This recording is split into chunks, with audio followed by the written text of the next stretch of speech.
एक बार एक गोरखपुर नाम का गांव था। उस गांव के पास एक जंगल था जिसके पास एक चुड़ैल रहती थी। वो बहुत ही डरावनी थी। वो चुड़ैल हर रात 3 बजे गांव वालों को दिखाई देती थी। वो अपने दोनों हाथों में 2 मटके लेकर चलती थी।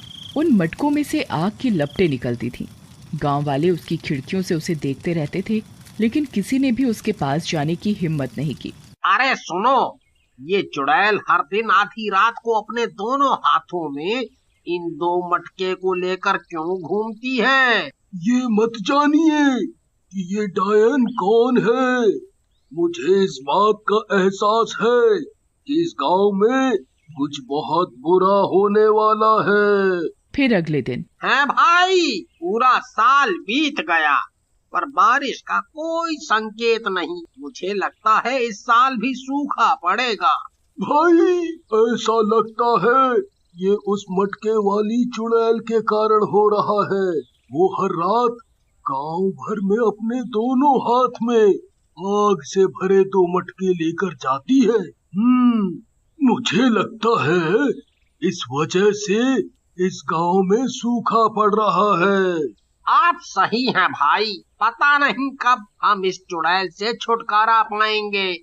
चलिए भाई, देर हो रही है। फिर वो दोनों गांव वाले कुएं से पानी लाने के लिए लालची व्यापारी के घर जाते हैं। जो भी गांव वाला देरी से आता है उसे बड़ी लाइन में खड़ा होना पड़ता था। क्योंकि गांव में सूखा पड़ चुका था तो वो लालची व्यापारी गांव वालों को ज्यादा पैसों में पानी बेचता था। उस लालची व्यापारी के पास एक बहुत गरीब गांव वाला जाता है। ओह व्यापारी जी, मेरे पास आज पैसा नहीं है। मैं कल इसके पैसे दे दूंगा। आप मुझे कुएं से पानी लाने दो। ओह, यहाँ से चले जाओ, किसी को बिना पैसे के पानी नहीं मिलेगा। पहले पैसा दो और पानी ले जाओ। उस व्यापारी ने लालच की सारी हदें पार कर दी थी। एक दिन उसकी पत्नी सुनीता ने उस व्यापारी से इस बारे में बात की।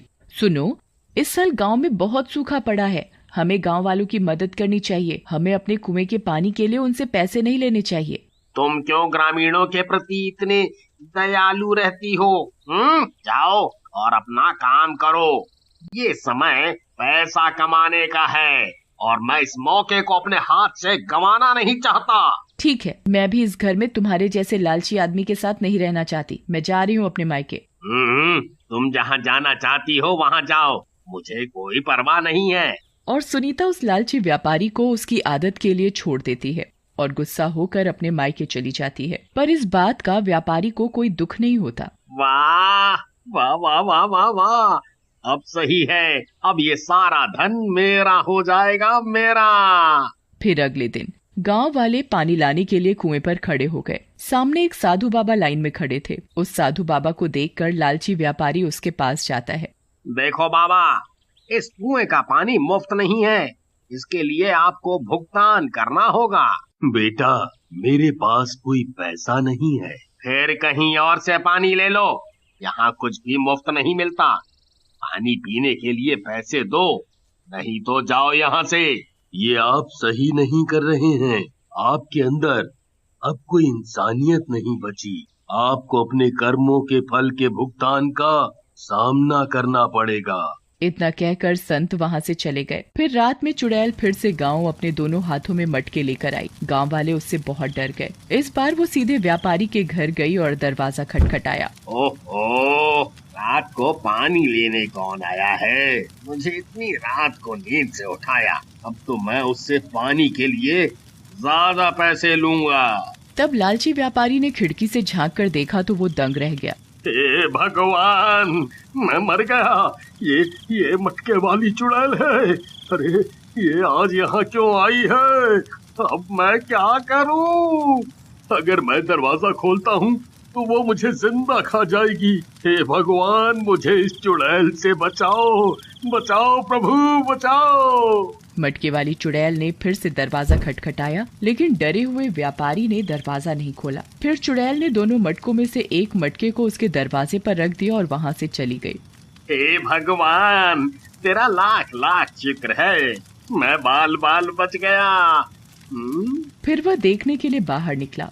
वह अपने दरवाजे पर एक मटके को देखकर हैरान रह गया, जिसमें से आग की लपटें निकल रही थीं। ऐसा लगता है कि चुड़ैल यहाँ थोड़ा पानी मांगने के लिए आई होगी, इसीलिए उसने अपने मटके को पीछे छोड़ दिया। इसे पानी से भरने दो, नहीं तो वो मुझे नहीं छोड़ेगी। इसके बाद उसने मटके में पानी डाल दिया, लेकिन वो अंदर नहीं गया, बल्कि उस मटके की आग की लपटें और बढ़ने लगी। ओह, ये क्या हो रहा है? पानी ने मटके की आग नहीं बुझाई और ऊपर से आग की लपटें और बढ़ गई हैं। वो लालची व्यापारी और परेशान हो गया। फिर अगले दिन सुबह वो मदद के लिए सीधे उस साधु की झोपड़ी में गया, जिस साधु को उसने पानी पिलाने से इनकार कर दिया था। वो बहुत डरा हुआ था, ये सोचकर कि पता नहीं अब वो साधु मुझे माफ करेगा या नहीं, या मेरी मदद करेगा भी या नहीं। साधु बाबा, मुझे माफ कर दो। मैंने तुम्हें उस दिन पानी लाने नहीं दिया था। मुझे उस दिन के बाद खुद पर बहुत शर्म आई बाबा। बाबा, मेरे घर में एक मटके वाली चुड़ैल अपना एक मटका मेरे घर के बाहर रख गई है, जिसमें से आग की लपटें निकल रही हैं। मैंने भी पानी से आग बुझाने की बहुत कोशिश की, पर बुझने की बजाय और बढ़ गई। बाबा, मेरी जान बचा लो बाबा। इस समस्या का हल करो बाबा, हल करो। अरे मूर्ख आदमी, मैंने तुमसे पहले भी कहा था, तुमने लालच की सारी हदें पार कर दी हैं।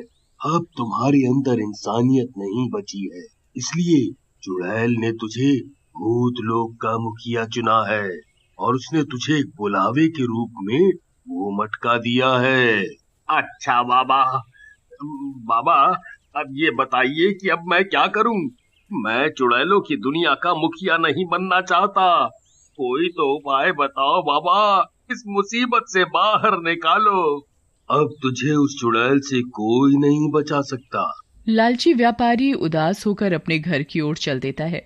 फिर अगली रात को वो लालची व्यापारी बहुत डरा हुआ होता है। उसके दिमाग में बस वो मटके वाली चुड़ैल चलती रहती है। हे भगवान, रात के 3 बज गए हैं। पक्का वो चुड़ैल फिर मेरे घर के बाहर आएगी। लालची व्यापारी को फिर से डरावनी आवाजें आने लगती हैं। हे भगवान, लगता है ये मटके वाली चुड़ैल फिर से आ गई है। अरे बचा लो प्रभु, बचा लो। तब चुड़ैल अपने एक हाथ में एक मटका लिए हुए आ रही होती है। हे भगवान, ये मटके वाली चुड़ैल आज फिर अपने एक हाथ में एक मटका लेकर आ रही है। तब डायन ने दरवाजे पर एक और मटका रख दिया और वहां से चली गई। अरे राम, उसने यहाँ एक और मटका रख दिया है। हे भगवान, अब मैं क्या करूं? अगले दिन पूरे गांव में व्यापारी के घर में मटके वाली चुड़ैल की बात चल रही थी। अरे भाई, तुम्हें पता है कि चुड़ैल व्यापारी के घर पर 2 मटके छोड़ गई है। हाँ भाई, मैंने सुना है और जाके देखा भी है। वहाँ कुएं के पास 2 मटके पड़े थे। हाँ, कोई ग्रामीण 2 दिनों से पानी लेने नहीं आ रहा है। अब मैं क्या करूं? कैसे कमाऊं पैसे? इस चुड़ैल ने मेरे व्यवसाय को नष्ट कर दिया है। उसने फिर से मटके की आग को शांत करने की कोशिश की, लेकिन आग की लपटें और बढ़ गईं। हाय, मैं मर गया। ये आग और भी बढ़ गई। अब क्या करें? क्या करें? फिर रात को घबराया व्यापारी खिड़की से बाहर देख रहा था और उसने चुड़ैल को आते देखा। फिर अगले दिन उसकी पत्नी सुनीता चुड़ैल के बारे में जानकर वापस आ गई। सुनीता, तुम इतनी अच्छी हो कि तुम वापस आ गई। मैं एक बड़ी समस्या में फंस चुका हूँ। वो चुड़ैल मेरा पीछा कर रही है। मुझे क्या करना चाहिए? मुझे कुछ समझ नहीं आ रहा। मैंने तुमसे पहले ही कहा था कि तुमने अपनी सारी हदें पार कर दी हैं। ये तो होना ही था। लेकिन मैं अब सही रास्ते पर आना चाहता हूँ। कुछ हल बताओ कि मुझे अब क्या करना चाहिए।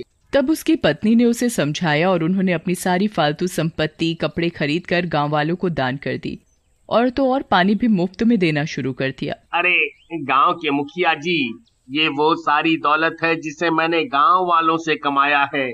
मुझे अपनी गलती का एहसास हो गया है। कृपया इस धन को गांव वालों के बीच बांट दो। सुनीता, मैंने सारा पैसा गांव वालों को प्रदान कर दिया है। अब मेरे दिल में कोई डर नहीं है। मैंने गांव वालों से ये तक कहा है कि कि वे इस कुएं से जितना मर्जी मन चाहे मात्रा में पानी ले सकते हैं। मुझे तुम पर गर्व है, तुमने इतना अच्छा काम किया है। फिर रात में मटके वाली चुड़ैल ने व्यापारी के घर पर दस्तक दी। अरे सुनीता, देखो ना, वो मटके वाली चुड़ैल फिर से आ गई है। अब तो मैं सुधर भी गया हूँ। आपने अपनी गलती सुधार ली है ना, अब आपको डरने की जरूरत नहीं है। इतना कहते हुए सुनीता दरवाजा खोलकर बाहर चली जाती है। ओ चुड़ैल, अब तुम्हारा यहाँ कोई काम नहीं है। मेरे पति, अब तुम चुड़ैलों की दुनिया के मुखिया नहीं बन सकते। अब तुम कहीं और जाओ और किसी दूसरे बुरे व्यक्ति की खोज करो। तब चुड़ैल अपने दोनों मटकों को अपने दोनों हाथों में लेती है और अंधेरे में कहीं गायब हो जाती है। तब गांव मटके वाली चुड़ैल के कब्जे से हमेशा के लिए बाहर हो जाता है।